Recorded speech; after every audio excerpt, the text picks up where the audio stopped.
Hey folks, this is Jason Wilmot from Hacktics, and in this video I want to walk you through the 3 segments that your website needs in order to growth hack it with automated sales funnels. So here we go.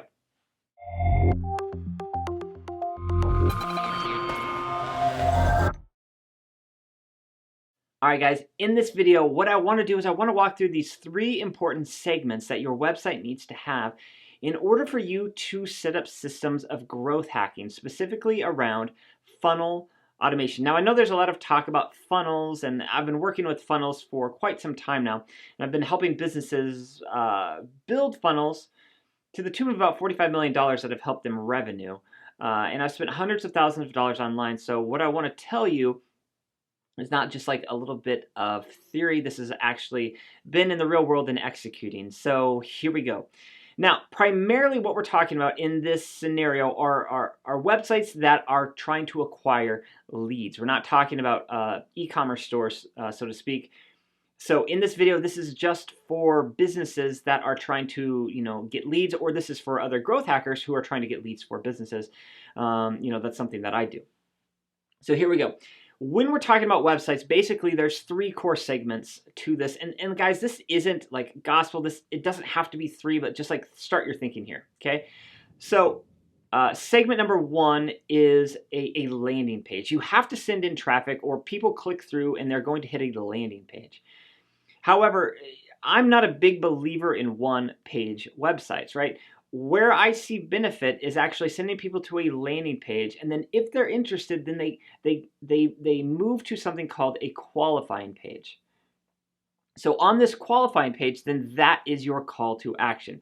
Click here to download something. Click here to request a quote. Click here to book a demo. Click here to request something, right? So on this qualifying page, that's where we can start, up systems of retargeting and remarketing, because we don't just want to like retarget and remarket anybody who's just hit this landing page, right? Let's say that we send in a lot of traffic, but for not some reason, just follow the data. A lot of people don't push on through, right? They bounce off the landing page. Either it wasn't for them, or or I didn't set up the landing page correctly in order to kind of progress them down the funnel. But those who have hit this qualifying page, and that is where we are really trying to start our focus, because in this game of internet marketing, we want to focus on the people who are displaying intent. That's everything in this world. We have to be going after people with intent, right? That's why I love starting with Google search sometimes, is because if people are searching for something, you want to grab that intent, right? So we can talk about Google search later. But imagine we're sending people in, they're hitting a landing page, and then on this landing page, they actually click through to this qualifying page. And this qualifying page has something called a call to action, where this is the action that we want them to take. Click here to request a quote. Click here to download. Click here to book a demo. Now from here, this might be a pop-up, right? It might be a pop-up form, or it might be something that they download. But then after this, they should be redirected to a thank you page, or some sort of a thank you page, right? If you're in the SaaS community, if you're in SaaS land, you can send something called an event. It's a little bit cleaner in your analytics, but most of the time when we're talking in lead gen, if we're talking to people like me who aren't technical gurus, what you can do is you can just use thank you pages. That's where I would recommend starting, and then if you can use events, then great. I'm getting a little off subject though. So you have a qualifying page right here. Sorry, you have a qualifying page right here in the middle. You have the landing page. They're interested. They move to the qualifying page. All of a sudden, they start to raise their hand and say, yes, I am sort of interested in this. Yes, I have intent. And then what we have to do at the end of the day is we have to create an endpoint for all of our data to stop. And that is the thank you page. So if somebody opts into your funnel, if they request a quote or they download something, they need to be moved to a thank you page. It's because on this thank you page, this is where we tell either a Facebook Analytics or a Google Analytics or a Google Ads conversion that, hey, this person, we brought them in from the top of the funnel. They actually hit this thank you page. And we know then that our funnel is kind of complete. Like, you have to have an end of the funnel, and you have to set up tracking. So when people hit this end of the funnel, Facebook knows, Google knows, like Google Analytics knows. So otherwise, I should say, If you're not doing that, you would be flying blind, right? So when you're thinking about a funnel, then take these 3 core steps, and I want you to stack them on top of each other, and I want you to start your thinking from the bottom of the funnel, right? That's something that I preach. You start your thinking from the bottom of the funnel all the time. If you're building tracking and you're building systems and all this, you start on the thank you page. You don't start on the landing pages and work your way down. No, what you're trying to do is you're trying to focus on the one key thing that is going to grow your business. That's what growth hacking is all about. It's about thinking about and isolating this one variable. It's your KPI, your key performance indicator. If I have more people who book demos, if I have people who set up phone calls, if I have people who download something, if I have people who request a quote, that is the key to me growing my business. So that's where your thinking needs to start, and that's where your tracking needs to start.